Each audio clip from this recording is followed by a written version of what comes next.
शुभकामना दिन्छौं ख्रीष्ट जन्मको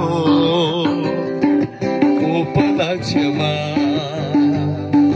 शुभकामना दिन्छौं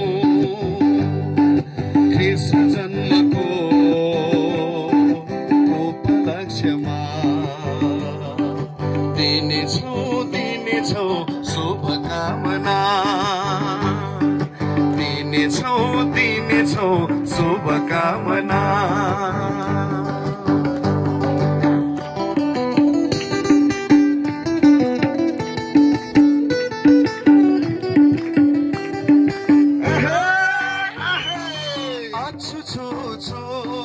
जाडो लाग्यो बडा दिनको हावाले छु जाडो लाग्यो बडा दिनको हावाले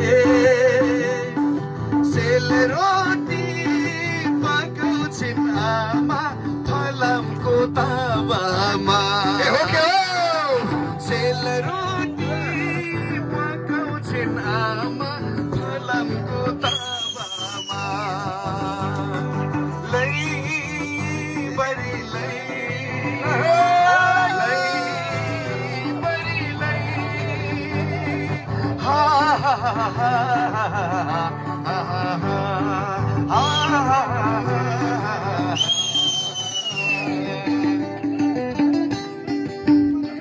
क्रिसमसको शुभकामना हाम्रो आदरणीय आमा बाबा तथा दाजुबहिनी दिदीबहिनीहरूको बीचमा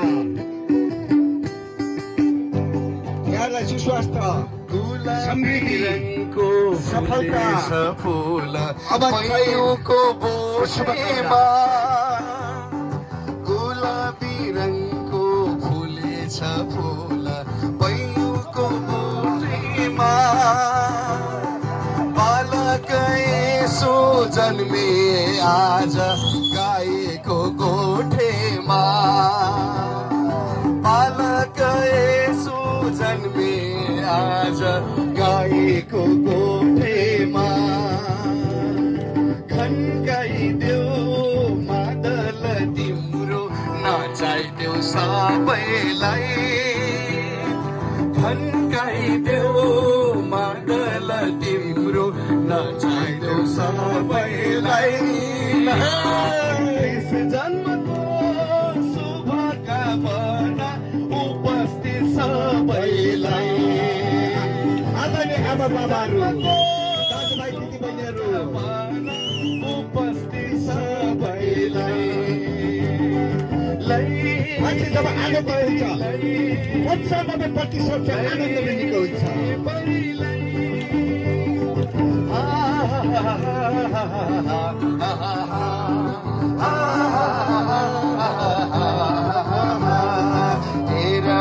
आकाशमा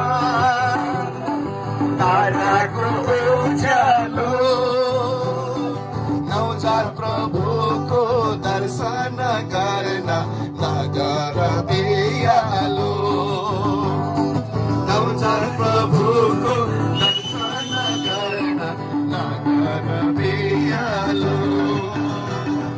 हेर न आकाशमा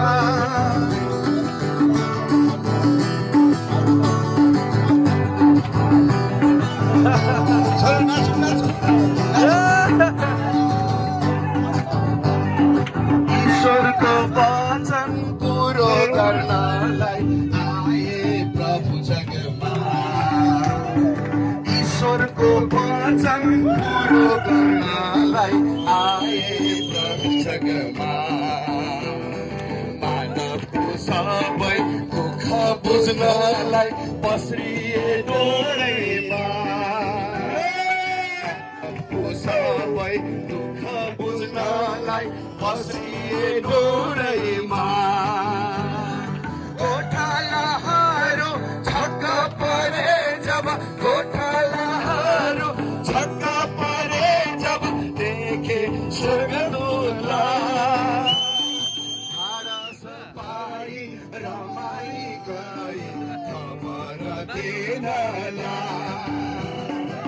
डाँडा सफाई रमाई गए खबर दिनलाई।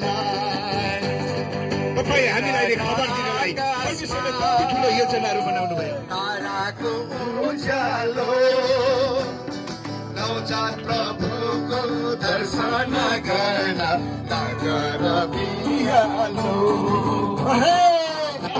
प्रभुको दर्शन गर्न नगर बिहालो।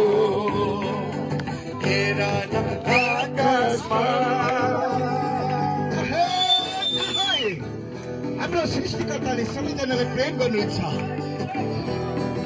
हालेलुया हालेलुया। तारालाई आफ्नो लक्ष्य बनाए क्रिसमस जन्मोत्सवको शुभकामना। तारालाई जुन जुन ठाउँमा हुनुहुन्छ यहाँहरू अझै स्वस्थ हुनुहोस्, अझै समृद्धि हुनुहोस्, अझै शक्तिशाली हुनुहोस्, अझै जो सेवा गर्दै हुनुहुन्छ अझै धेरै गर्नुहोस्, जसले विकासमा अझै गर्नुहोस्, अझै धेरै मानिनुहोस्। यहाँलाई शुभकामना। तपाईँ हाम्रो ईश्वरले एउटै ईश्वर अनि ठुलो एउटै ईश्वरले उहाँले भन्नुभएको छ बाटो सत्य र जीवन मैले औषधिको रूपमा पठाएको छु जो चाहिँ येशू भन्ने नाउँ र त्यो नाउँद्वारा नै यहाँहरूलाई त्यो सफलता त्यो शान्ति त्यो समृद्धि त्यो जीवन यहाँले पाउनुहोस्। हाम्रो यही नै शुभकामना छ। टाढा र काँडा पढौँ सबै प्रभुमा।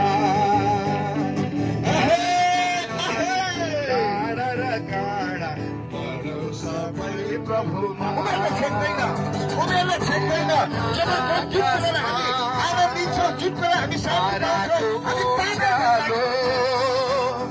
नवजात प्रभुको दर्शन गर्न नगर बिहालो। नवजात प्रभुको यसैले भन्नुभयो बाटो सत्य र जीवन मै नै हो, मबाट कोहीद्वारा पनि परमेश्वरमा पुग्न सक्दैन। प्रभुको बाइबलमा लेखेको छ। तपाईँलाई मान्नुहोस् मान्नुहोस् नमान्नुहोस् ठिक छ, जबरजस्ती उहाँले गर्नु, तर उहाँले भन्नुभएको छ बाटो सत्य र जीवन चाहिँ म नै हो। जीवन चाहिँ सबभन्दा महत्त्वपूर्ण प्रियहरू। धन्यवाद।